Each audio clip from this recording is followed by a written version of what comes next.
श्री परमात्मने नमः। साधना पाद पतंजलि योग दर्शन का यहाँ दूसरा पाद है। पहला समाधि पाद, दूसरा साधना पाद। संबंध। पहले पाद में योग का स्वरूप, उसके भेद और उसके फल का संक्षेप में वर्णन किया गया था। साथ ही उसके उपायभूत अभ्यास और वैराग्य का तथा ईश्वर प्रणिधान आदि दूसरे साधनों का भी वर्णन किया गया, किंतु उसमें बतलाई हुई रीति से निर्बीज समाधि वही साधक प्राप्त कर सकता है जिसका अंतःकरण स्वभाव से ही शुद्ध है एवं जो योग साधना में तत्पर है। अतः अब साधारण साधकों के लिए क्रमशः अंतःकरण की शुद्धि पूर्वक निर्बीज समाधि प्राप्त करने का उपाय बतलाने के लिए साधन पाद नामक दूसरे पाद का आरंभ किया जाता है। प्रथम सूत्र। तपः स्वाध्याय ईश्वर प्रणिधानानि क्रिया योग। तप स्वाध्याय ईश्वर प्रणिधान क्रिया योग। तप स्वाध्याय और ईश्वर शरणागति ये तीन क्रिया योग है। तप अपने वर्ण, आश्रम, परिस्थिति और योग्यता के अनुसार स्वधर्म का पालन करना और उसके पालन में जो शारीरिक या मानसिक अधिक से अधिक कष्ट प्राप्त हो उसे सहर्ष सहन करना, इसका नाम तप है। व्रत, उपवास आदि भी इसी में आ जाते हैं। निष्काम भाव से इस तप का पालन करने से मनुष्य का अंतःकरण अनायास ही शुद्ध हो जाता है। यह गीतोक्त कर्मयोग ही अंग है, कर्मयोग का ही अंग है। स्वाध्याय, जिनसे अपने कर्तव्य अकर्तव्य बोध हो सके, ऐसे वेद शास्त्र, महापुरुषों के लेख आदि का पठन पाठन और भगवान के ओमकार आदि किसी नाम का या गायत्री का और किसी भी इष्ट देवता के मंत्र का जप करना स्वाध्याय है। इसके सिवाय अपने जीवन के अध्ययन का नाम भी स्वाध्याय है। अतः साधकों को प्राप्त विवेक के द्वारा अपने दोषों को खोज कर निकालते रहना चाहिए। ईश्वर प्रणिधान, ईश्वर के शरणापन्न हो जाने का नाम ईश्वर प्रणिधान है। उसके नाम, रूप, लीला, धाम, गुण और प्रभाव आदि का श्रवण, कीर्तन और मनन करना, समस्त कर्मों को भगवान के समर्पण कर देना, अपने को भगवान के हाथ का यंत्र बनाकर जिस प्रकार वह नचावे वैसे ही नाचना अथवा उसकी आज्ञा का पालन करना, उसी में अनन्य प्रेम करना, ये सभी ईश्वर प्रणिधान के अंग हैं। यद्यपि तप, स्वाध्याय और ईश्वर प्रणिधान ये तीनों ही यम नियम आदि योग के अंगों में नियमों के अंतर्गत आ जाते हैं, तथापि इन तीनों साधनों का विशेष महत्व और इनकी सुगमता दिखलाने के लिए पहले क्रिया योग के नाम से इनका अलग वर्णन किया गया है। संबंध। उपर्युक्त क्रिया योग का फल बतलाते हुए कहते हैं, समाधि भावनार्थ क्लेश तनुकरणार्थ च। समाधि भावनार्थ या क्रिया योग समाधि की सिद्धि करने वाला, च और क्लेश तनु करणार्थ अविद्या आदि क्लेशों को क्षीण करने वाला है। व्याख्या। उपर्युक्त क्रिया योग अविद्या आदि दोषों को क्षीण करने वाला और समाधि की सिद्धि करने वाला है, अर्थात इसके साधन से साधक के अविद्या आदि क्लेशों का क्षय होकर उसको कैवल्य अवस्था तक समाधि की प्राप्ति हो सकती है। संबंध। दूसरे सूत्र में क्रिया योग का फल, समाधि सिद्धि और क्लेशों का क्षय बतलाया गया है। उनमें से समाधि के लक्षण और फल का वर्णन तो पहले पाद में हो चुका है, परंतु क्लेश कितने हैं, उनके नाम क्या है, वे किस किस अवस्था में रहते हैं, उनका क्षय कैसे होता है और उनका नाश क्यों करना चाहिए, इन सब बातों का वर्णन नहीं हुआ है। अतः प्रसंगानुसार इस प्रकरण का आरंभ करते हैं। अविद्या स्मिता राग द्वेषाभिनिवेशाः क्लेशाः। अविद्या, स्मिता, राग, द्वेषा, अभिनिवेश, अविद्या, स्मिता, राग, द्वेष और अभिनिवेश, ये 5 क्लेश हैं। व्याख्या।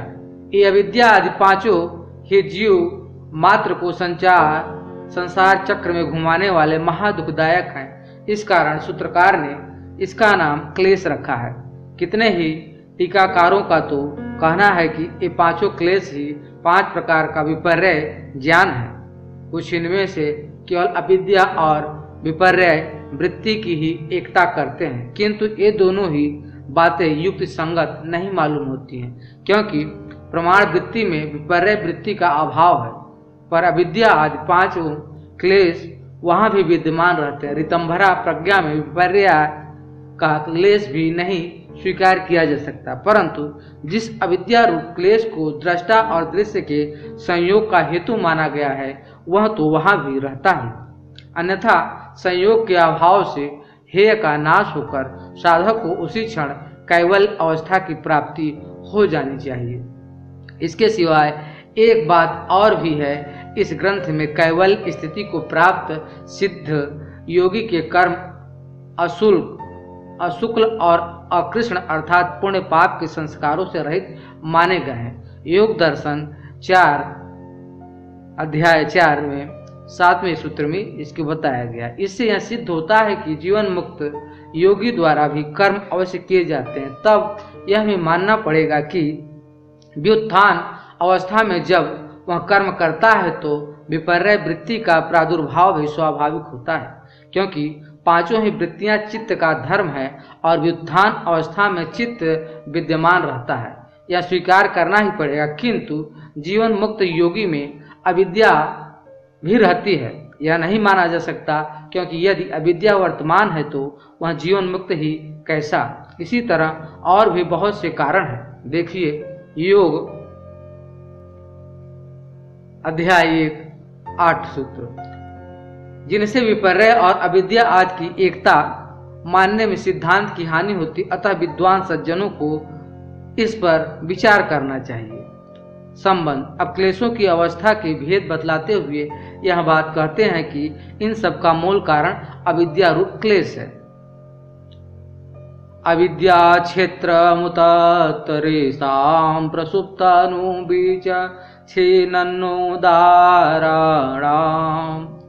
प्रसुप्त तनु बीच छनन्नो दाराणाम, जो प्रसुप्त तनु विच्छिन्न और उदार इस प्रकार 4 अवस्था में वर्तमान रहने वाला एवं उत्तरी साम, जिनका वर्णन तीसरे सूत्र में अविद्या की बात किया गया है, उन अस्मिता आदि चारों क्लेशों का क्षेत्रम कारण अविद्या है। व्याख्या, प्रसुप्त चित्त में विद्यमान रहते हुए भी जिस समय जो क्लेश अपना कार्य नहीं करता उस समय उसे प्रसुप्त कहा जाता है। प्रलय काल और सुसुप्ति में चारों ही क्लेशों की प्रसुप्त अवस्था रहती है। तनु क्लेशों में जो कार्य करने की शक्ति है उसका जब योग के साधनों द्वारा ह्रास कर दिया जाता है तब वे हीन शक्ति वाले क्लेश तनु कहलाते हैं। देखने में भी आता है कि ये राग द्वेषादि क्लेश साधारण मनुष्यों की भांति साधकों पर अपना आधिपत्य नहीं जमा सकते हैं, अर्थात साधारण मनुष्य की अपेक्षा साधकों पर उनका प्रभाव बहुत कम पड़ता है। विच्छिन्न, जब कोई क्लेश उदार होता है उस समय दूसरा क्लेश दब जाता है, वह उसकी विच्छिन्ना अवस्था है। जैसे राग की उदार अवस्था के क्षण में द्वेष दब जाता है और द्वेष की उदार अवस्था में क्षण में राग दबा रहता है। उदार, जिस समय जो क्लेश अपना कार्य पूर्णता कर रहा हो उस समय वही उदार कहलाता है। उपर्युक्त 5 क्लेशों में से अस्मिता आदि 4 क्लेशों के ही प्रसुप्ता आदि 4 अवस्था भेद बतलाए गए हैं, अविद्या के नहीं, क्योंकि वह अन्य चारों का कारण है। उसके नाश से सबका सदा के लिए समूल नाश हो जाता है।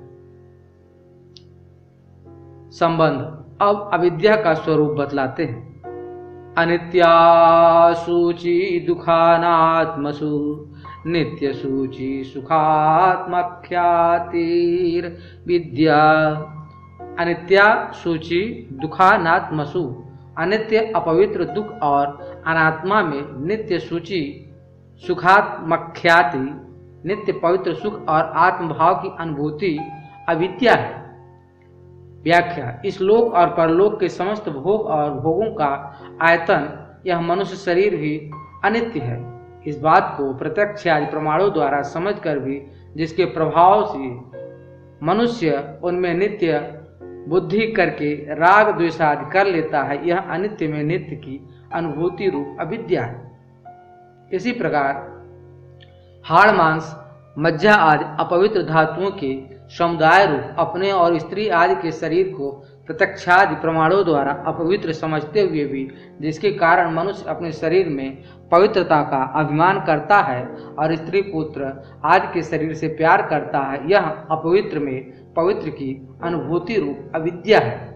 वैसे ही प्रत्यक्षादि प्रमाणों द्वारा विचार करने पर सभी भोग दुख रूप है। यह बात विचारशील साधक की समझ में आ जाती है। योग दर्शन 2:15। इस पर भी मनुष्य उन भोगों को सुखदायक समझकर उनके भोगने में प्रवृत्त हुआ रहता है। यही दुख में सुख की अनुभूति रूप अविद्या है। यद्यपि यह बात थोड़ा सा विचार करते ही समझ में आ जाती है कि जड़ शरीर आत्मा नहीं है, तथापि मनुष्य इसी को अपना स्वरूप माने रहता है। आत्मा इस सर्वथा असंग और चेतन है, इस बात का अनुभव नहीं कर सकता है। इसका नाम अनात्मा में आत्मभाव का अनुभूति रूप अविद्या है। प्रत्यक्ष अनुमान और आगम प्रमाण से वस्तु स्थिति का सामान्य ज्ञान हो जाने पर विपर्य वृत्ति नहीं रहती तो भी अविद्या का नाश नहीं होता। इससे यह सिद्ध होता है कि चित्त की विपर्य वृत्ति का नाम अविद्या नहीं है। संबंध अब अस्मिता का स्वरूप बतलाते हैं।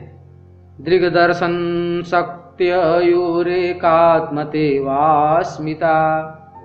दिग्दर्शन शक्तयो, दृक् शक्ति और दर्शन शक्ति, इन दोनों का एकात्मता युग एक रूप सा हो जाना अस्मिता है। दृक् शक्ति अर्थात दृष्टा पुरुष और दर्शन शक्ति अर्थात बुद्धि, ये दोनों सर्वथा भिन्न और विलक्षण हैं। दृष्टा चेतन है और बुद्धि जड़ है, इनकी एकता हो ही नहीं सकती, तथापि अविद्या के कारण दोनों की एकता सी हो रही है। योग दर्शन 2:24 इसी को दृष्टा और दृश्य का संयोग कहते हैं। यही प्रकृति और पुरुष के स्वरूप की उपलब्धि का हेतु माना गया है।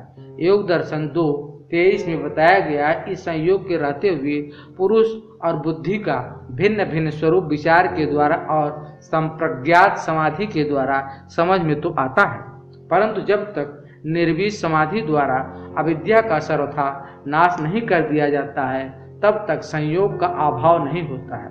इस कारण इनके शुद्ध स्वरूप का अनुभव नहीं होता है। योग दर्शन 3:35 अतः साधक को चाहिए कि तत्परता से उत्साहपूर्वक योग साधना में लगकर शीघ्र ही अविद्या के नाश द्वारा संयोग रूप अस्मिता नामक क्लेश का नाश कर दे और कैवल्य स्थिति को प्राप्त कर दे। अब राग नामक क्लेश का स्वरूप बतलाते हैं। सुखानुसूयी रागः। सुखानुसूयी सुख की प्रीति के पीछे रहने वाला क्लेश राग है।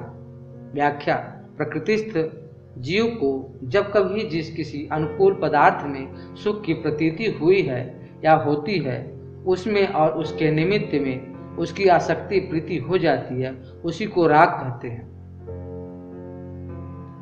अतः इस राग नामक क्लेश को सुख की प्रतीति के साथ साथ रहने वाला कहा गया है।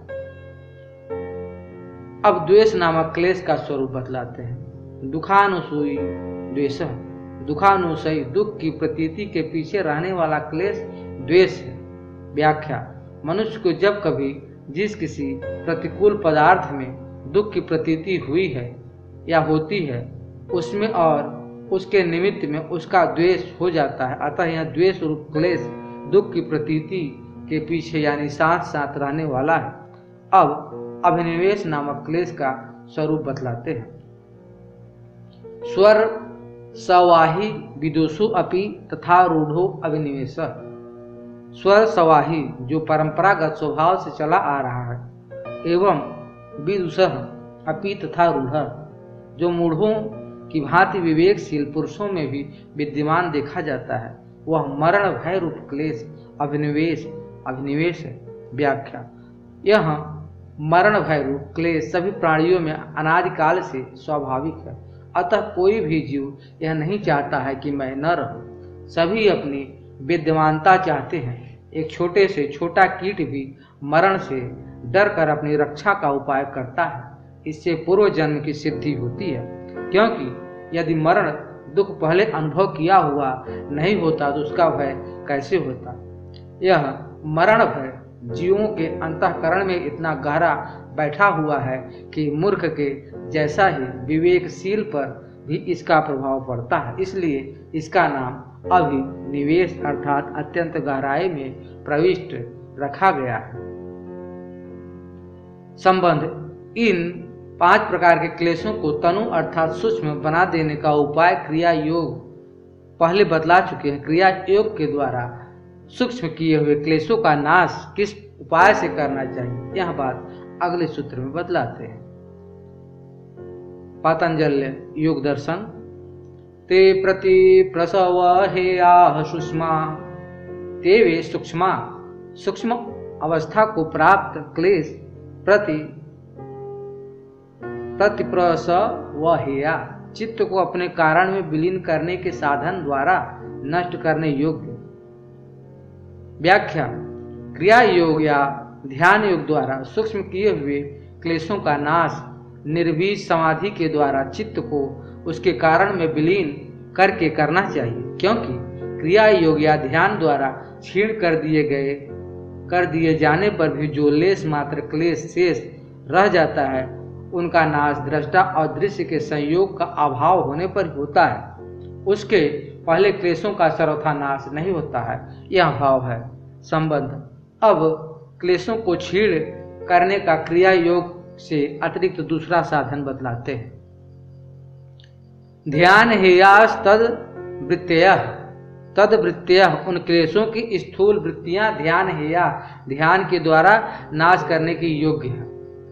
व्याख्या। उन क्लेशों की जो स्थूल वृत्तियां हैं उनका यदि पूर्वोक्त क्रिया योग के द्वारा नाश करके उन क्लेशों को सूक्ष्म नहीं बना दिया गया हो तो पहले ध्यान के द्वारा उनकी स्थूल वृत्तियों का नाश करके उनको सूक्ष्म बना लेना चाहिए, तभी निर्वीज समाधि की सिद्धि सुगमता से हो सकेगी।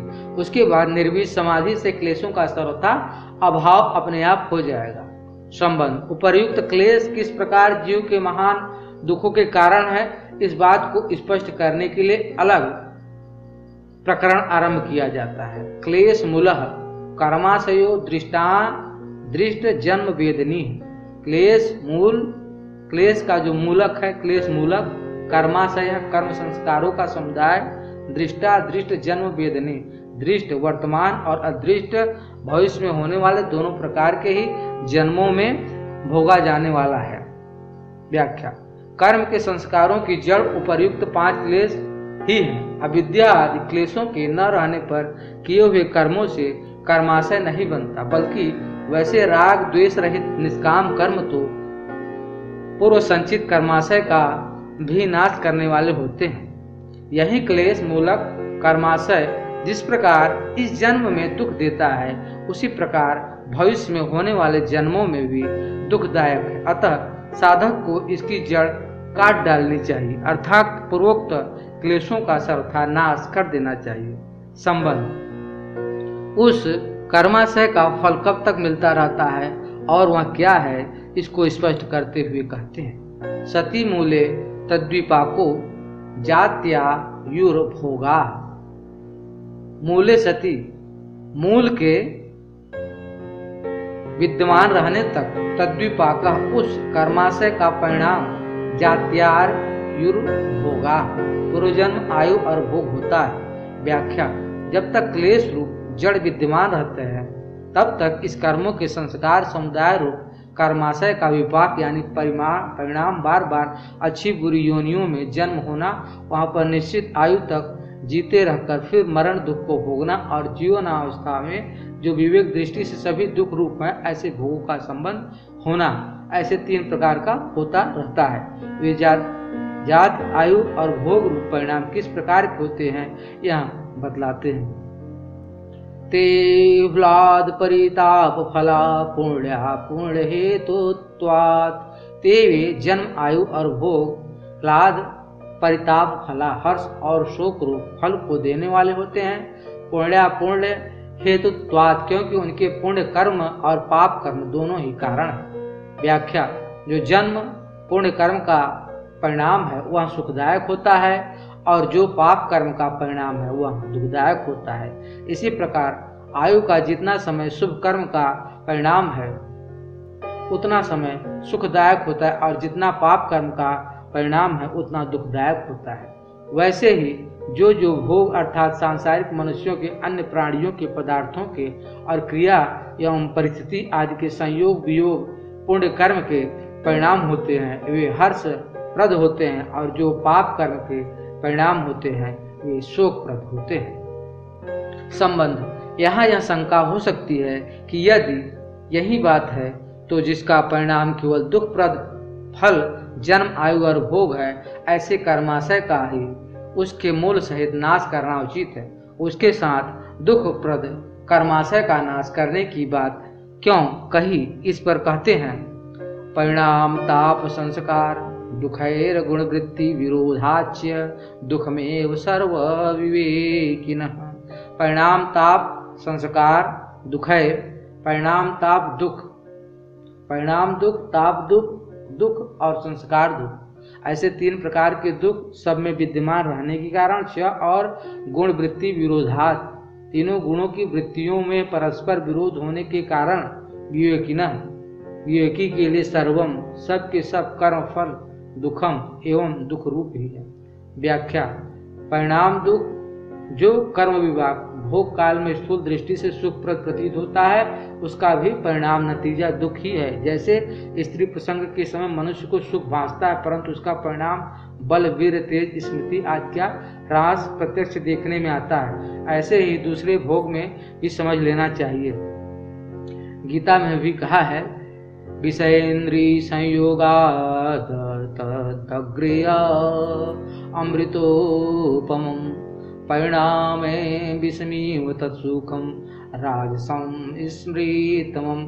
जो सुख और विषय और इंद्रियों के संयोग से होता है वह यद्यपि भोग काल में अमृत के सदृश भासता है परंतु परिणाम में विष के सदृश है, इसलिए वह सुख राजस कहा गया है।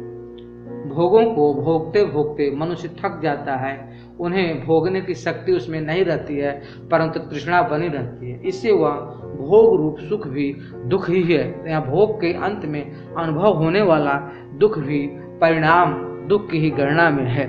इंद्रियों और पदार्थों के संबंध से जब मनुष्य को किसी भी प्रकार के भोग में सुख की प्रतीति होती है तब उसमें राग आसक्ति अवश्य हो जाती है, इसलिए वह सुख राग रूप क्लेश से मिला हुआ आसक्तिवश मनुष्य उस भोग की प्राप्ति के साधन रूप अच्छे बुरे कर्मों का आरंभ भी करेगा है। भोग वस्तुओं की प्राप्ति में असमर्थ होने से या विघ्न आने पर द्वेष होना भी अवश्यंभावी है। इसके सिवाय प्राणियों की हिंसा के बिना भोग की सिद्धि भी नहीं होती, अतः राग द्वेष और हिंसा आदि परिणाम अवश्य ही दुख है, यह परिणाम दुखता है।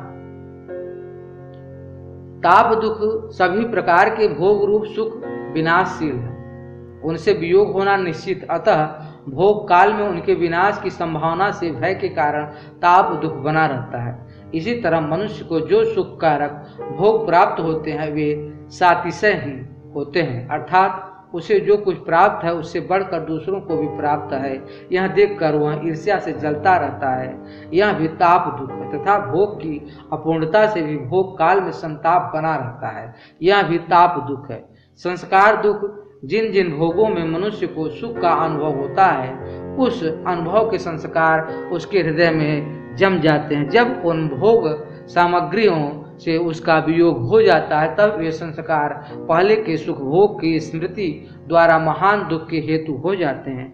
देखने में भी आता है कि जब किसी मनुष्य की स्त्री पुत्र धन मकान आदि भोग सामग्री नष्ट हो जाती है तब वह उनको याद करके रोता रहता है कि मेरी स्त्री मुझे अमुक अमुक प्रकार से सुख देती थी, मेरे पास इतना धन था, मैं अपने धन से स्वयं सुख भोगता था और लोगों को सुख पहुंचाता था। आज मेरी यह दशा है कि मैं भिखारी होकर लोगों से सहायता मांगता फिरता हूँ इत्यादि। इसके सिवाय उपभोग संस्कार भोगासक्ति की वृद्धि में कारण होने से जन्मांतर में भी दुख के हेतु हैं। गुण वृत्ति विरोध गुणों के कार्य का नाम गुण वृत्ति है। गुणों के कार्य में परस्पर अत्यंत विरोध है। जैसे सत्व गुण का कार्य प्रकाश ज्ञान और सुख है, तो तमोगुण का कार्य अंधकार अज्ञान और सुख है। इस प्रकार इनके कार्य में विरोध होने के कारण दुविधा बनी रहती है। सुख भोग काल में भी शांति नहीं मिलती, क्योंकि तीनों गुण एक साथ रहने वाले हैं। सुख के अनुभव काल में सत्व गुण की प्रधानता रहते हुए भी रजोगुण और तमोगुण का अभाव नहीं हो जाता है। अतः उस समय भी दुख और शोक विद्यमान रहते हैं, इसलिए भी वह दुख ही है। जैसे ध्यान काल में और सत्संग करते समय सत्वगुण की प्रधानता रहती है, सत्वगुण की प्रधानता रहती है, अतः सात्विक सुख होता है, परंतु वहां भी सांसारिक स्फुरणा और तंद्रा उस सुख में विघ्न कर देते हैं। ऐसे ही अन्य कामों में भी समझ लेना चाहिए। उपर्युक्त परिणाम दुख, ताप दुख और संस्कार दुख तथा गुणवृत्ति के विरोध से होने वाले दुखों को विचार द्वारा विवेकी पुरुष समझता है। इस कारण उसकी दृष्टि में सभी कर्म विपाक दुख रूप ही हैं, अर्थात साधारण मनुष्य समुदाय जिन भोगों को सुख रूप समझता है, विवेकी के लिए वे भी दुख ही हैं। संबंध उपर्युक्त वर्णन से यह सिद्ध हो गया कि जन्म, आयु और भोग रूप सभी कर्म विभाग दुख रूप है, इसलिए उनका मूल सहित उच्छेद करना मनुष्य का कर्तव्य है। अतः अब उनको त्याज्य नाश करने योग्य बतलाकर उनसे मुक्ति पाने का उपाय बतलाते हुए अगला प्रकरण आरंभ करते हैं। यह बात गीता के 5वें अध्याय के 22वें श्लोक में इस प्रकार कही गई है। एहि संसर्जा भोगा दुखयो नयैवते आद्यन्तवन्तं कौन्तेय न तेषु रमते बुधा। अर्थात इंद्रिय और विषयों के संयोग से उत्पन्न होने वाले जितने भी भोग हैं, वे सब के सब दुख के और दुखों के कारण हैं तथा सभी आदि और अंत वाले हैं। अतः विवेकी मनुष्य उनमें नहीं रमता है। हेयम दुख मनागतम, अनागतम जो आया नहीं है, आने वाला है, वह दुखम दुख हेयम नष्ट करने योग्य है। व्याख्या वर्तमान जन्म के पहले जो अनेक योनियों में दुख भोगे जा चुके हैं, वे तो अपने आप समाप्त हो गए, उनके विषय में कोई विचार नहीं करना है, तथा जो वर्तमान है वे भी भोग देकर दूसरे क्षण में अपने आप लुप्त हो जाएंगे, उनके लिए भी उपाय की आवश्यकता नहीं है। परंतु जो दुख अभी तक प्राप्त नहीं हुए हैं, भविष्य में होने वाले हैं, उनका नाश द्वारा उपाय द्वारा अवश्य कर्तव्य, इसलिए उन्हीं को हेय बतलाया गया है। जिसका नाश करना हो उसके मूल कारण को जानने की आवश्यकता है, क्योंकि मूल कारण के नाश से ही उसका पूर्णता नाश हो सकता है, नहीं तो वह पुनः उत्पन्न हो सकता है। अतः उक्त हेय का हेतु कारण बतलाते हैं। दृष्टि दृश्य ययु संयोगो हेय हेतु। दृष्टि दृश्ययु दृष्टा और दृश्य का संयोग हेय हेतु उक्त हेय का कारण है, उक्त दुख का कारण है। व्याख्या जो ऊपर जो नाश करने योग्य आने वाले दुख बतलाए गए हैं, उनका मूल कारण दृष्टा और दृश्य का अर्थात पुरुष और प्रकृति का संयोग यानी जड़ चेतन की ग्रंथि है। अतः इस संयोग का नाश कर देने से मनुष्य सर्वथा दुख से निवृत्त हो सकता है। संबंध पूर्व सूत्र में दृष्टा दृश्य और उनका संयोग इन तीन के नाम आए हैं। उनमें से पहले दृश्य का स्वभाव, स्वरूप और प्रयोजन बतलाते हैं। प्रकाश क्रिया स्थितिशीलम भूतेन्द्रियात्मकम भोगावर्गार्थम दृश्यम। प्रकाश क्रिया स्थितिशीलम, प्रकाश क्रिया और स्थिति जिसका स्वभाव है, भूतेन्द्रियात्मकम भूत और इंद्रिया जिसका प्रकट स्वरूप है, भोगा पवर्गा थम पुरुष के लिए भोग और मुक्ति का संपादन करना है, जिसका प्रयोजन ऐसा दृश्यम दृश्य है। व्याख्या सत्व रज और तम ये तीनों गुण और इनका कार्य जो कुछ भी देखने सुनने और समझने में आता है, वह सब का सब दृश्य के अंतर्गत है।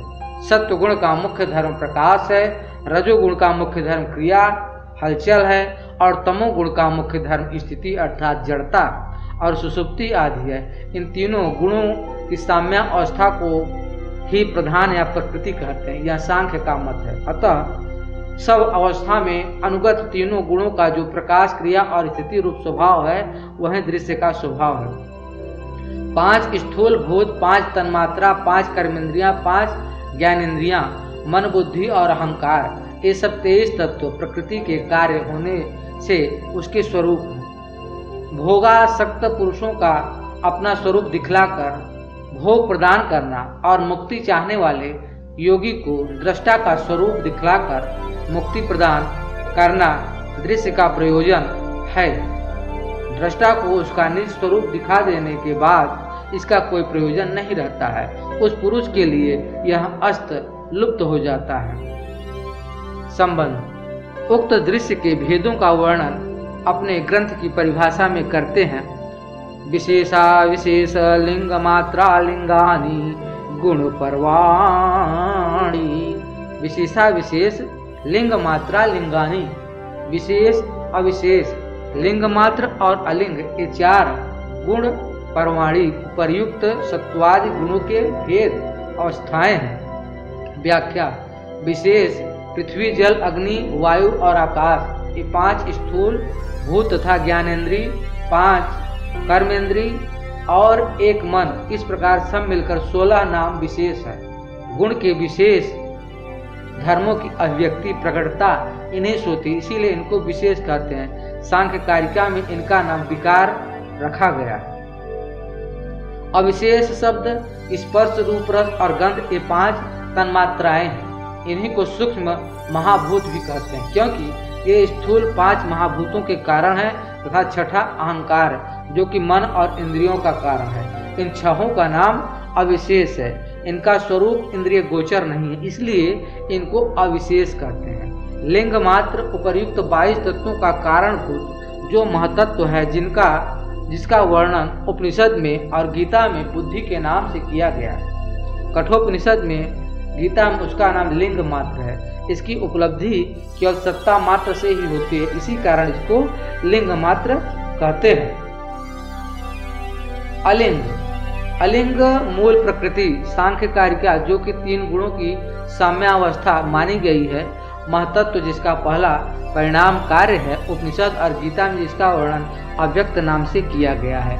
कठोपनिषद गीता में उसका नाम अलिंग है। साम्य अवस्था को प्राप्त गुणों के स्वरूप की अभिव्यक्ति नहीं होती, इसलिए प्रकृति को चिन्ह रहित अव्यक्त कहते हैं। इस प्रकार 4 अवस्थाओं में विद्यमान रहने वाले ये सत्वादि गुण ही दृश्य नाम से कहे गए हैं। संबंध अब दृष्टा के स्वरूप का वर्णन करते हैं। दृष्टा दृशि मात्र शुद्धो अपि प्रत्ययानुपस्यः।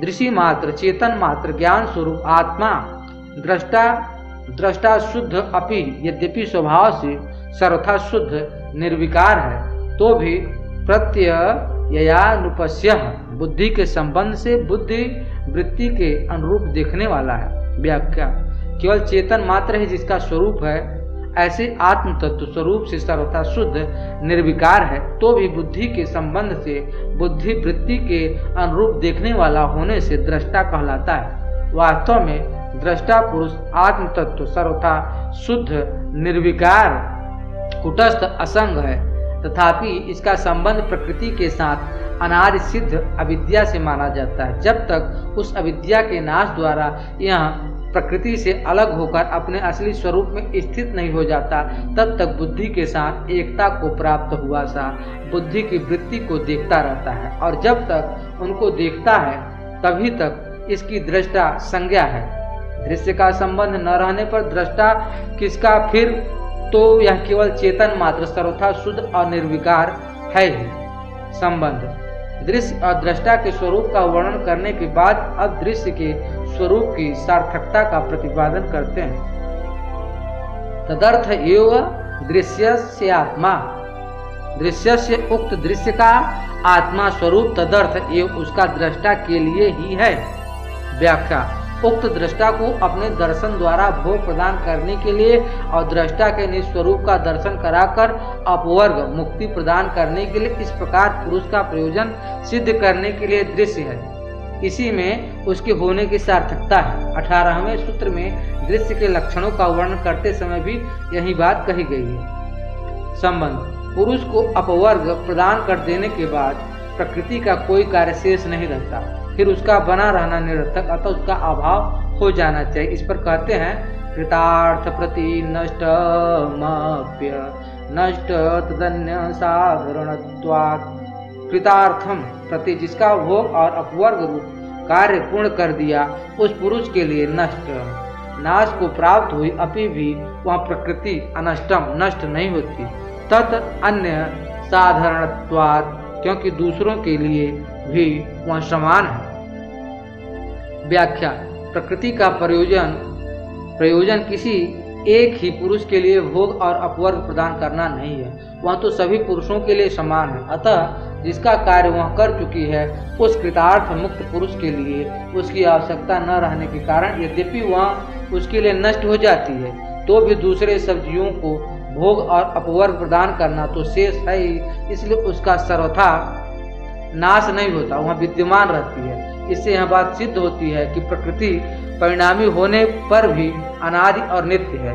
यहाँ जो मुक्त पुरुष के लिए उसका नष्ट होना बतलाया गया है, वह भी अदृश्य होना ही बतलाया गया, क्योंकि योग के सिद्धांत में किसी वस्तु का सर्वथा अभाव नहीं माना गया है। संबंध। अब संयोग के स्वरूप का वर्णन करते हैं। स्वस्वामी सकत्यो स्वरूप लब्धि हेतु संयोग। स्व स्वामी शक्त्यो, स्वशक्ति प्रकृति और स्वामी शक्ति पुरुष, इन दोनों के स्वरूपों लब्धि हेतु स्वरूप की प्राप्ति का जो कारण है वह संयोग है। व्याख्या। दृश्य का स्वरूप दृष्टा के लिए ही है, यह बात पहले कहा है। इसी भाव को लेकर इस सूत्र में पुरुष को प्रकृति का स्वामी बतलाया गया है और प्रकृति को पुरुष का स्व अर्थात अपना यानी अधिकृत पदार्थ कहा गया। उस प्रकृति के साथ पुरुष का संबंध उन दोनों के स्वरूप को जानने के लिए ही है। अतः उस दर्शन ज्ञान शक्ति से जब तक मनुष्य इस प्रकृति के नाना रूपों को देखता रहता है, तब तक तो भोगों को भोगता रहता है। जब इनके दर्शन से विरक्त होकर अपने स्वरूप दर्शन की ओर झांकता है, तब स्वरूप का दर्शन हो जाता है। योग दर्शन 3:35। फिर संयोग की कोई आवश्यकता न रहने से उसका अभाव हो जाता है, यही पुरुष की कैवल्य अवस्था है। योग दर्शन 3:34। अब उक्त संयोग का कारण बतलाते हैं। तस्य हेतुर विद्या, तस्य उस संयोग का हेतु कारण अविद्या है। व्याख्या। सर्वथा निर्विकार असंग चेतन पुरुष का जो यह जड़ प्रकृति के साथ संबंध है, यह अनादि सिद्ध अविद्या से ही है, वास्तव में नहीं है। यहाँ अविद्या विपर्य वृत्ति का नाम नहीं है, किंतु अपने स्वरूप के अनादि सिद्धि अज्ञान का नाम अविद्या है। इसलिए अपने स्वरूप के ज्ञान से इसका नाश हो जाता है और उसके बाद प्रयोजन न रहने पर वह ज्ञान भी शांत हो जाता है, यही पुरुष का कैवल्य है। अब कारण सहित संयोग के अभाव से सिद्ध होने वाले सर्वथा दुख नाश रूप हान का वर्णन करते हैं। तद्भावात् संयोग अभावो हानम तदृश्य कैवल्यम। तद्भावात् उस अविद्या के अभाव से संयोग अभाव, संयोग का अभाव हो जाता है, यही हानम हान पुनर्जन्मादि भावी दुखों का अत्यंत अभाव है। और तत् वही दृश्य चेतन आत्मा का कैवल्य है। व्याख्या। जब आत्म दर्शन रूप ज्ञान से अविद्या का यानी अज्ञान का सर्वथा अभाव हो जाता है, तब अज्ञान जनित संयोग का भी अपने आप अभाव हो जाता है। फिर पुरुष का प्रकृति से कोई संबंध नहीं रहता है और उसके जन्म मरण आदि संपूर्ण दुखों का सदा के लिए अत्यंत अभाव हो जाता है तथा पुरुष अपने स्वरूप में स्थित हो जाता है। यही उसका कैवल्य अर्थात सर्वथा अकेलापन है। संबंध। अब उक्त दुखों के अत्यंत अभाव रूप हान का उपाय बतलाते हैं। विवेक ख्याति पल्लवा हानोपाय। अभी पल्लवा निश्चल और निर्दोष, विवेक ख्याति विवेक ज्ञान, हानोपाय उक्त हान का उपाय है। प्रकृति तथा उसके कार्य बुद्धि अहंकार इंद्रियों और शरीर इन सब के यथार्थ स्वरूप का ज्ञान हो जाने से तथा आत्मा इनसे सर्वथा भिन्न है और असंग है, आत्मा का इनके साथ कोई संबंध नहीं है, इस प्रकार पुरुष के स्वरूप का यथार्थ ज्ञान हो जाने से जो प्रकृति और पुरुष के स्वरूप का अलग अलग यथार्थ ज्ञान होता है, इसी का नाम विवेक ज्ञान है। उस समय चित्त विवेक ज्ञान में निमग्न और कैवल्य के अभिमुख रहता है। यह ज्ञान जब समाधि की निर्मलता स्वच्छता होने पर पूर्ण और निश्चल हो जाता है, उसमें किसी प्रकार का भी मल नहीं रहता। योग दर्शन 4:31। तब वह अविपल्व विवेक ज्ञान कहलाता है। ऐसा विवेक ज्ञान ही समस्त दुखों के अत्यंत अभाव रूप मुक्ति का उपाय है। इससे संसार के बीज अविद्या आदि क्लेशों का और समस्त कर्मों का सर्वथा अभाव हो जाता है। योग दर्शन 4:30। उसके बाद चित्त अपने आश्रय रूप महतत्व आदि के सहित अपने कारण में विलीन हो जाता है तथा प्रकृति का जो स्वाभाविक परिणाम क्रम है वह उसके लिए बंद हो जाता है। योग दर्शन 4:32-23। उक्त विवेक ज्ञान के समय साधक की बुद्धि किस प्रकार की होती है यह बतलाते हैं। तस्य सप्तधा प्रांत भूमि प्रज्ञा 27। तस्य उस विवेक ज्ञान प्राप्त पुरुष की सप्तधा 7 प्रकार की प्रांत भूमि अंतिम स्थिति वाली प्रज्ञा बुद्धि होती है। व्याख्या। जब निर्मल और अचल विवेक ख्याति के द्वारा योगी के चित्त का आवरण और मल सर्वथा नष्ट हो जाता है, योग 4:31 में उस समय उस चित्त में दूसरे सांसारिक ज्ञानों का उदय नहीं होता, अतः 7 प्रकार की उत्कर्ष अवस्था वाली प्रज्ञा बुद्धि उत्पन्न होती है। उनमें पहली 4 प्रकार की तो कार्य विमुक्त की द्योतक है, इस कारण वे कार्य विमुक्ति प्रज्ञा कहलाते हैं, और अंत के 3 चित्त विमुक्ति की द्योतक है, इस कारण उनका नाम चित्त विमुक्ति प्रज्ञा है। कार्य मुक्ति प्रज्ञा यानी कर्तव्य शून्य अवस्था के 4 भेद इस प्रकार है। जय शून्य अवस्था, जो कुछ जानना था जान लिया, अब कुछ भी जानना शेष नहीं रहा, अर्थात जितना गुणमय दृश्य है, योग दर्शन 2:18-19, वह सब अनित्य और परिणामी है, यह पूर्णता जान लिया। हेय शून्य अवस्था, जिसका अभाव करना था उसका अभाव कर दिया, अर्थात दृष्टा और दृश्य के संयोग का जो कि हेय का हेतु है अभाव कर दिया, अब कुछ भी अभाव करने के योग्य शेष नहीं रहा। प्राप्त अवस्था, जो कुछ प्राप्त करना था प्राप्त कर लिया, अर्थात समाधि द्वारा केवल अवस्था प्राप्त हो चुकी, अतः अब कुछ भी प्राप्त करना शेष नहीं रहा। चिकित्सा शून्य अवस्था, जो कुछ करना था कर लिया, अर्थात हान का उपाय जो निर्मल और अचल विवेक ज्ञान है उसे सिद्ध कर लिया, अब और कुछ करना शेष नहीं रहा। चित्त विमुक्ति प्रज्ञा के 3 भेद इस प्रकार के हैं। चित्त की कृतार्थता, चित्त ने अपना अधिकार भोग और अपवर्ग देना पूरा कर दिया, अब उसका कोई प्रयोजन शेष नहीं रहा। दूसरा, गुण लीनता, चित्त अपने कारण रूप गुण में लीन हो रहा है, क्योंकि अब उसका कोई कार्य शेष नहीं रहा। आत्मस्थिति, पुरुष सर्वथा गुणों से अतीत होकर अपने स्वरूप में अचल भाव से स्थित हो गया। इस 7 प्रकार की प्रांत भूमि प्रज्ञा को अनुभव करने वाला योगी कुशल जीवन मुक्त कहलाता है, और चित्त जब अपने कारण में लीन हो जाता है तब भी कुशल विदेह मुक्त कहलाता है। संबंध। अब उक्त निर्मल विवेक ज्ञान की प्राप्ति का उपाय बतलाते हैं। योगांगानुष्ठानाद शुद्धिक्षय ज्ञान दीप्तिराविवेक्याति। योगानुष्ठानात, योग के अंग का अनुष्ठान करने से अशुद्धि क्षय, अशुद्धि का नाश होने पर ज्ञान दीप्ति ज्ञान का प्रकाश अविवेक ख्याति विवेक ख्याति पर्यंत हो जाता है। व्याख्या। आगे बतलाए जाने वाले योग के 8 अंगों का अनुष्ठान करने से अर्थात उनको आचरण में लाने से चित्त के मल का अभाव होकर वह सर्वथा निर्मल हो जाता है।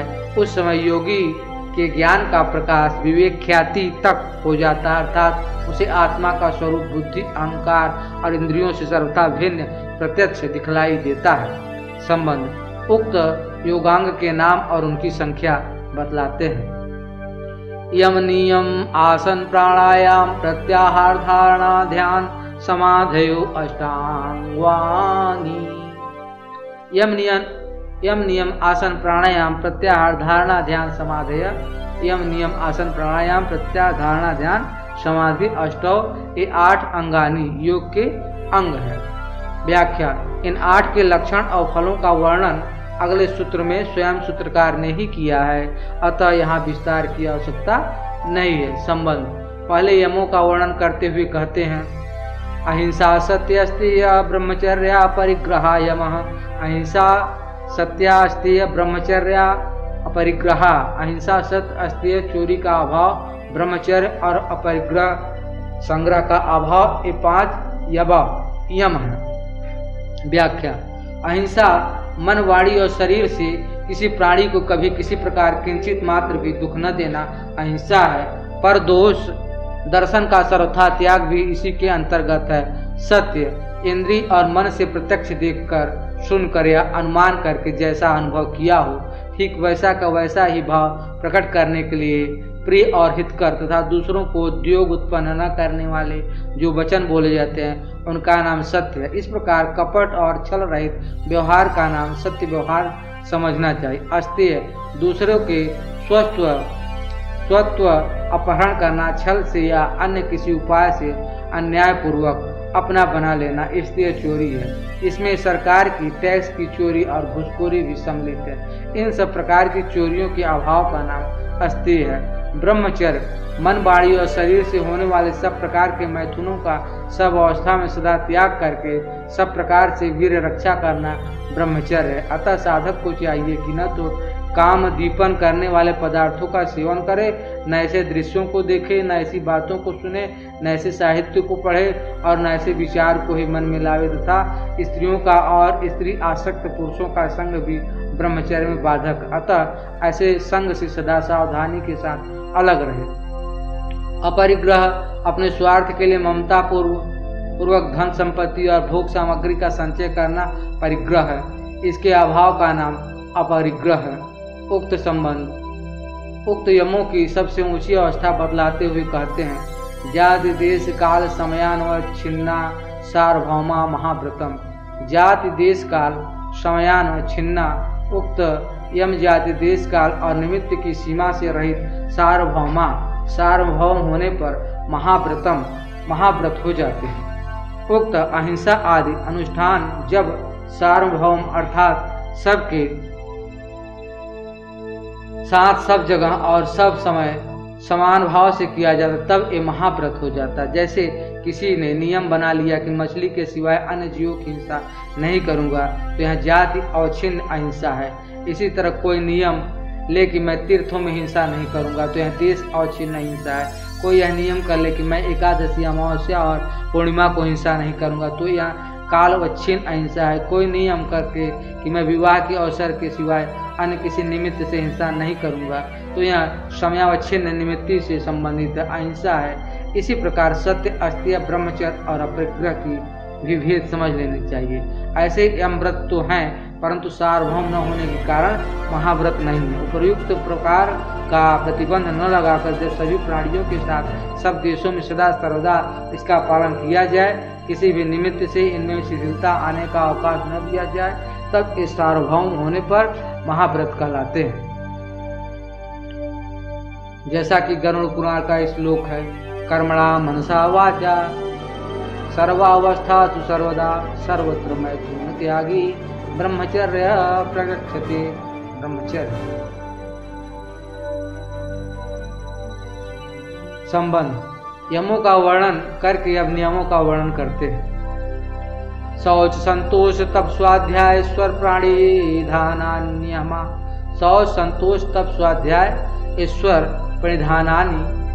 शौच संतोष तप स्वाध्याय और ईश्वर शरणागति ये 5 नियम है। व्याख्या, शौच जल मृत्तिका आदि के द्वारा शरीर, वस्त्र और मकान आदि के मल को दूर करना, बाहर की शुद्धि इसके सिवाय अपने वर्णाश्रम और योग्यता के अनुसार न्यायपूर्वक धन को और शरीर निर्वाह के लिए आवश्यक अन्न आदि पवित्र वस्तुओं को प्राप्त करके उनके द्वारा शास्त्रानुकूल शुद्ध भोजन आदि करना था। सबके साथ यथा योग्य पवित्र बर्ताव करना, यह भी बाहरी शुद्धि के ही अंतर्गत है। जब तप और शुद्ध विचारों के द्वारा एवं मैत्री आदि के भावना से अंतःकरण के राग द्वेषादि मलों का नाश करना भीतर की पवित्रता है।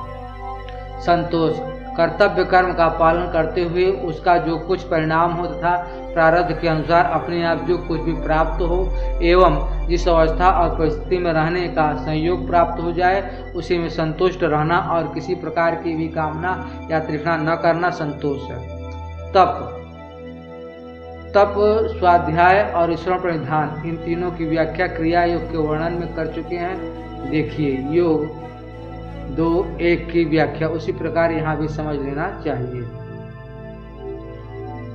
वितर्क बाधने प्रतिपक्ष भावनम, वितर्क बाधने, जब वितर्क यम और नियम के विरोधी हिंसा आदि भाव यम नियम के पालन में बाधा पहुंचावे तब प्रतिपक्ष भावनम, उनके प्रतिपक्षी विचारों का बारंबार चिंतन करना चाहिए। व्याख्या, जब कभी संग दोष से या न्यायपूर्वक किसी के द्वारा सताए जाने पर बदला लेने के लिए या किसी भी कारण से मन में अहिंसा आदि के विरोध भाव बाधा पहुंचाए अर्थात हिंसा झूठ चोरी आदि में प्रवृत्त होकर यम नियमादि त्याग कर देने की परिस्थिति उत्पन्न कर दे तो उस समय उन विरोधी विचारों का नाश करने के लिए उन विचारों में दोष दर्शन रूप प्रतिपक्ष की भावना करनी चाहिए। इस दोष दर्शन रूप प्रतिपक्ष भावना का अगले सूत्र में वर्णन करते हैं। वितर्का हिंसादय कृतकारितानुमोदिता लोभ क्रोधो मोहपूर्वका मृदु मध्यादि मात्रा दुखा ज्ञानांत फलायुति। प्रतिपक्ष भावनम, हिंसादय यम और नियमों के विरोधी हिंसा आदि भाव वितर्क कहलाते हैं। वे 3 प्रकार के होते हैं। कृतकारिता, अनुमोदिता, स्वयं किए हुए, दूसरों के करवाए हुए और अनुमोदन किए हुए। लोभ क्रोध मोह पूर्वका, इनके कारण लोभ क्रोध और मोह है। मृदु मध्याधि मात्रा, इनमें भी कोई छोटा कोई माध्यम कोई मध्यम कोई बहुत बड़ा होता है। दुखा ज्ञानांत फला, ये दुख और अज्ञान रूप अनंत फल देने वाले हैं। यदि इस प्रकार विचार करना चाहिए। प्रतिपक्ष भावना, प्रतिपक्ष की भावना। व्याख्या, स्वयं किए हुए, दूसरों से करवाए हुए, दूसरों के को करते देखकर अनुमोदन किए हुए, इस तरह 3 प्रकार से होने वाले हिंसा, झूठ, चोरी और व्यभिचार आदि अवगुण जो कि यम नियमों के विरोधी हैं उनका नाम वितर्क है। ये दोष कभी लोभ से, कभी क्रोध से, कभी मोह से एवं कभी छोटे रूप, कभी मध्यम और कभी भयंकर रूप में साधक के सामने उपस्थित होकर उसे सताते हैं। उस समय साधक को सावधान होकर विचार करना चाहिए कि ये हिंसा आदि दोष महान हानिकारक और नरक में ले जाने वाले, इनका परिणाम अनंत काल तक बारंबार दुख भोगना और अज्ञान के बस में होकर शुकर कुकर आदि मूढ़ योनियों में पड़ना। अतः इनसे सर्वथा दूर रहकर दृढ़ता पूर्वक यम नियमों का पालन करते रहना चाहिए। इस प्रकार विचारों को बारंबार करते रहना ही प्रतिपक्ष की भावना है। इस प्रकार यम नियमों के विरोधी हिंसा आदि को हटाने का उपाय उसमें दोष देखना बतलाकर अब यम नियम में प्रीति उत्पन्न करने के लिए उनके पालन का भिन्न भिन्न फल बदलाते हैं। अहिंसा प्रतिष्ठाया तत् सन्निधौ वैर त्याग, अहिंसा प्रतिष्ठायाम, अहिंसा की दृढ़ स्थित हो जाने पर तत्सन्निधौ, उस योगी के निकट वैराग्य सब प्राणी वैर का त्याग कर देते हैं। व्याख्या, जब योगी का अहिंसा भाव पूर्णतः दृढ़ हो जाता है तब उसके निकटवर्ती हिंसक जीव भी वैर भाव से रहित हो जाते हैं। इतिहास ग्रंथ में जैसा मुनियों के आश्रम की शोभा वर्णन आता है वहाँ वंचित जीवों में स्वाभाविक वैर का अभाव दिखलाया गया है। यह उन ऋषियों के अहिंसा भाव की प्रतिष्ठा का ही द्योतक है। सत्यम प्रतिष्ठाया क्रियाफलाश्रयत्वम, सत्य की जो प्रतिष्ठा होती है, सत्य प्रतिष्ठायाम, सत्य की दृढ़ स्थिति हो जाने पर योगी में क्रियाफलाश्रयत्वम, क्रियाफल के आश्रय का भाव आ जाता है। व्याख्या, जब योगी सत्य का पालन करने में पूर्णता परिपक्व हो जाता है, उसमें किसी प्रकार की कमी नहीं रहती है, उस समय वह योग कर्तव्य पालन रूप क्रियाओं के फल का आश्रय बन जाता है।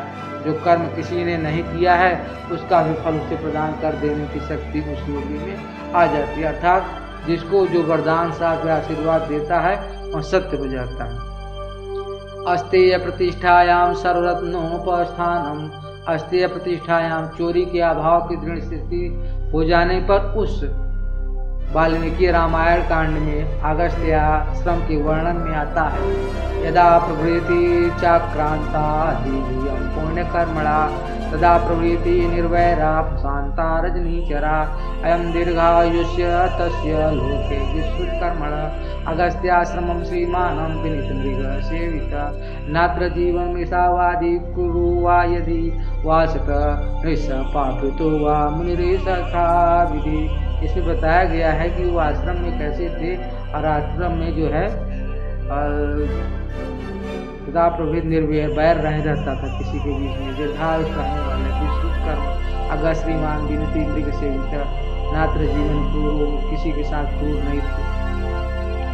तुलसी कृत रामायण के अयोध्या कांड में भी आया है। खग मृग विपुल कोलाहल करहि विरहित बैर मुदित मन चरहि वाल्मीकि आश्रम वर्णन तथा बैरु विहाय चरहि एक संगा जह तह मनः सेन चतुरंगा चित्रकूट वर्णन।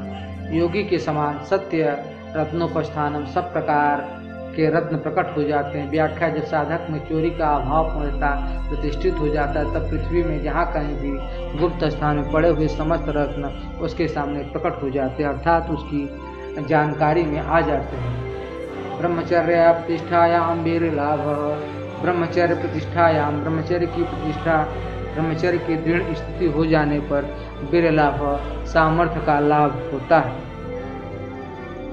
व्याख्या जब साधक में ब्रह्मचर्य की पूर्णता दृढ़ स्थिति हो जाती है तब उसके मन बुद्धि इंद्रिय और शरीर में अपूर्व शक्ति का प्रादुर्भाव हो जाता है। साधारण मनुष्य किसी काम में भी उसकी बराबरी नहीं कर सकते हैं। अपरिग्रह स्थर्रे जन्म कथनता संबोध अपरिग्रह स्थर्रे अपरिग्रह की स्थिति हो जाने पर जन्म कथनता संबोध। जब योगी में अपरिग्रह का भाव पूर्णता स्थिर हो जाता है तब उसे अपने पूर्व जन्म की और वर्तमान जन्म की सब बातें मालूम हो जाती है अर्थात मैं पहले किस योनि में हुआ था, मैंने उस समय क्या क्या काम किए थे, किस प्रकार रहा, ये सब स्मरण हो जाते हैं और इस जन्म की भी बीती हुई सब बातें स्मरण हो जाती। ये ज्ञान इस संसार में वैराग्य उत्पन्न करने वाला और जन्म मरण से छुटकारा पाने के लिए योग साधना में प्रवृत्त करने वाला है। यहाँ तक यमों की सिद्धि का जो फल बतलाया गया उसके सिवाय निष्काम भाव से यमों का सेवन करने से केवल की प्राप्ति भी सहायता मिलती है। अब नियमों के पालन का फल बतलाते हैं परंतु इस सूत्र में पूर्ण प्रतिष्ठा की शर्त नहीं रखी गई है। इससे मालूम होता है कि साधक इसका जितना पालन करता है उतना उसे लाभ मिलता चला जाता है। सबसे पहले अगले सूत्र में बाह्य शौच का फल बतलाते हैं। शौच स्वांगा जुगुप्सा परय संसर्ग। शौच के पालन से स्वांग जुगुप्सा अपने अंग में वैराग्य और परय असंसर्ग दूसरों से संसर्ग न करने की इच्छा उत्पन्न होती है। व्याख्या बाह्य शुद्धि के पालन से साधक की अपने शरीर में बुद्धि होकर उसमें वैराग्य हो जाता है अर्थात उसमें आसक्ति नहीं रहती और दूसरी सांसारिक मनुष्यों के साथ संसर्ग करने की इच्छा नहीं रहती अर्थात उनके संग में प्रवृत्ति आसक्ति नहीं रहती है। भीतर की भी शुद्धि का फल बदलाते हैं। सत्व शुद्धि सौमनस्य या काग्रेन्द्रिय जयात्म दर्शन योग्यत्वांच च। इसके सिवाय सत्व शुद्धि सौमनस्य काग्र इंद्रिय जयात्म दर्शन योगत्वानि अंतःकरण की शुद्धि मन में प्रसन्नता चित्त की एकाग्रता इंद्रियों का वश में होना और आत्म साक्षात्कार की योग्यता ये पांचों भी होती हैं। व्याख्या मैत्री आदि भावना के द्वारा अथवा जप तप आदि अन्य किसी साधना द्वारा आंतरिक शौच के लिए अभ्यास करने से राग द्वेष ईर्ष्या आदि मलों का अभाव होकर मनुष्य का अंतःकरण निर्मल और स्वच्छ हो जाता है। मन की व्याकुलता नाश होकर उसमें सदैव प्रसन्नता बनी रहती है। विक्षेप दोष का नाश होकर एकाग्रता आ जाती है और सब इंद्रियां मन के वश में हो जाती है तो उसमें आत्मदर्शन की योग्यता आ जाती है। इस प्रकार इसके ऊपर वाले सूत्रों में तो ब्रह्म बाह्य शौच का फल बतलाया गया और इसमें भीतर की शुद्धि का फल बतलाया गया है। संतोषादातु संतोषादनु तम सुखलाभ। संतोष से अनुत्तम सुख लाभ जिससे उत्तम दूसरा कोई सुख नहीं है ऐसे सर्वोत्तम सुख का लाभ होता है। व्याख्या संतोष से अर्थात चाह रहित होने पर जो अनंत सुख मिलता है उसकी बराबरी दूसरा कोई सांसारिक सुख नहीं कर सकता है, वह ही सर्वोत्तम सुख है। कायेंद्रिय सिद्धि शुद्धि क्षया तब के भाव से अशुद्धि क्षया। जब अशुद्धि का नाश हो जाता है तब कायेंद्रिय सिद्धि शरीर और इंद्रिय की सिद्धि हो जाती है। व्याख्या स्वधर्म पालन के लिए व्रत उपवास आदि करने या अन्य सब प्रकार की कष्ट सहन करने का नाम तप है। योग की दो एक टीका। इसी अभ्यास से शरीर और इंद्रियों के मल का नाश हो जाता है। तब योगी का शरीर स्वस्थ स्वच्छ और हल्का हो जाता है तथा शरीर पाद के 45वें और 46वें सूत्र में बतलाए हुए कार्य संपादन शरीर सिद्धियां प्राप्त हो जाती एवं सूक्ष्म दूरदेश और व्यवधान स्थिति में स्थिति विषयों का देखना सुनना आदि इंद्रिय संबंधी सिद्धि को प्राप्त हो जाती है।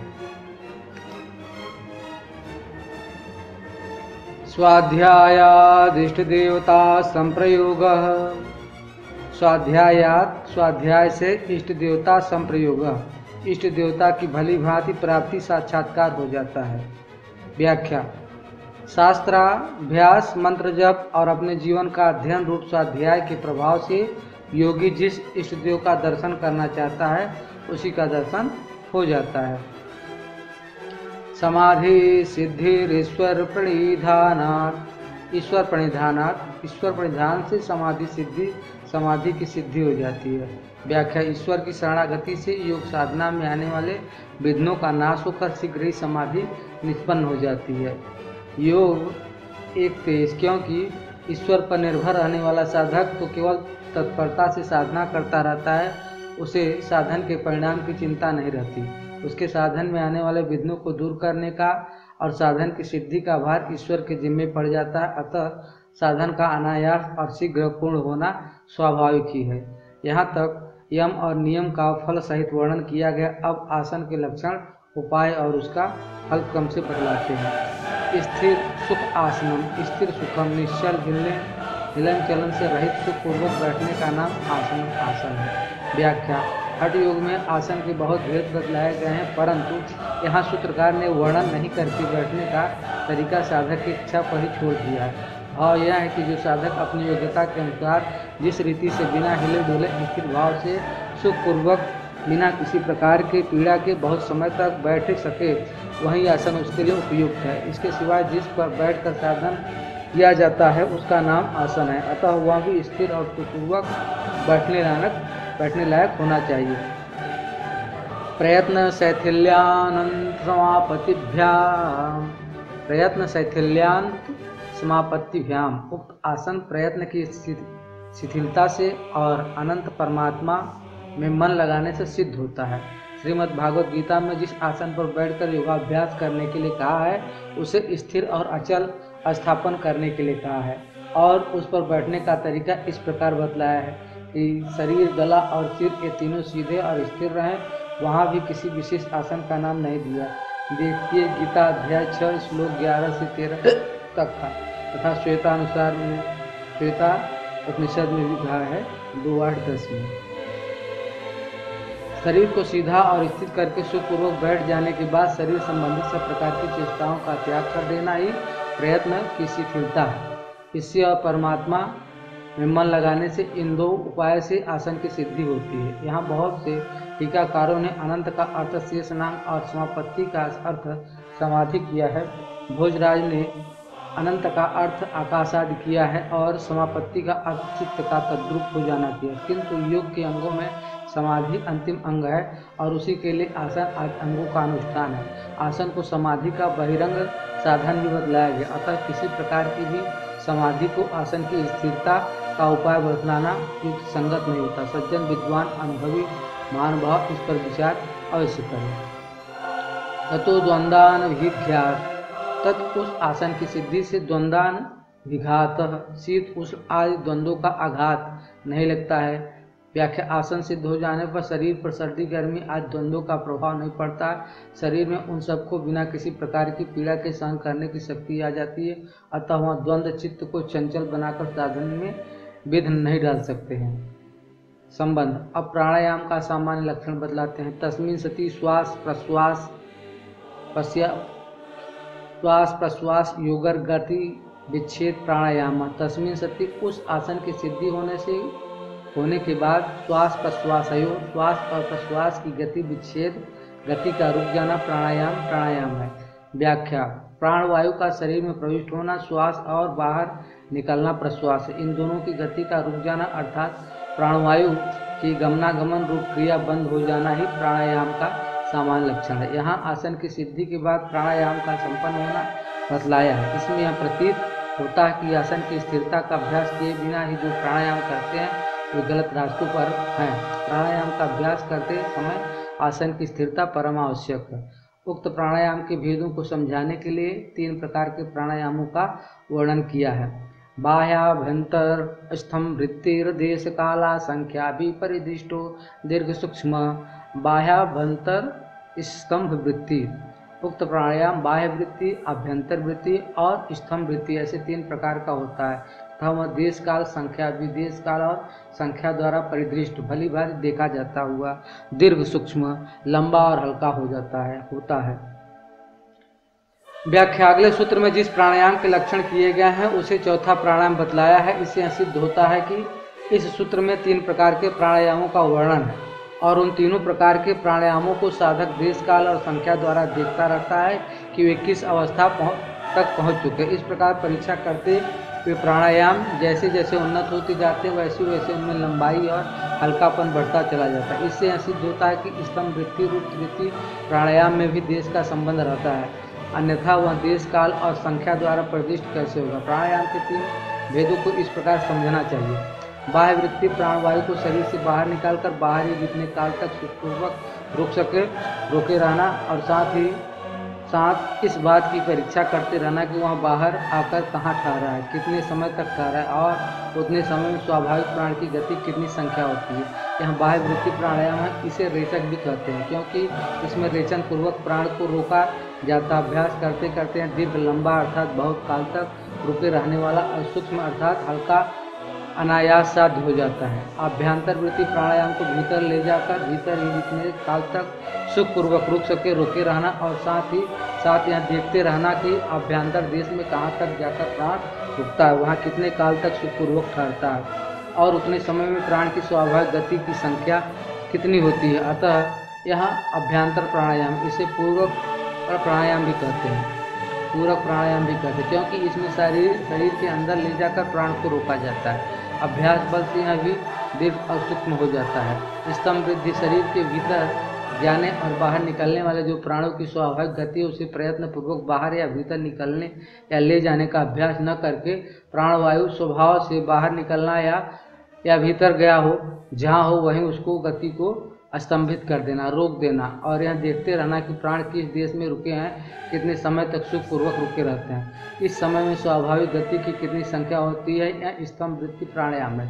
इसे कुंभक प्राणायाम भी कहते हैं। अभ्यास बल से यह भी दीर्घ और सूक्ष्म होता है। कोई टीकाकार इसे केवल कुंभक कहते हैं और कोई चौथे प्राणायाम को केवल कुंभक कहते हैं। इसे तीसरे और अगले सूत्र में बतलाया गया चौथे प्राणायाम के भेद का निर्णय करने में बहुत मतभेद है। साधक किसी भी प्राणायाम का अभ्यास करें उसके साथ मंत्र अवश्य रहना चाहिए। चौथा प्राणायाम का वर्णन करते हुए कहते हैं बाह्याभ्यंतर विषयाक्षेपी चतुर्थ।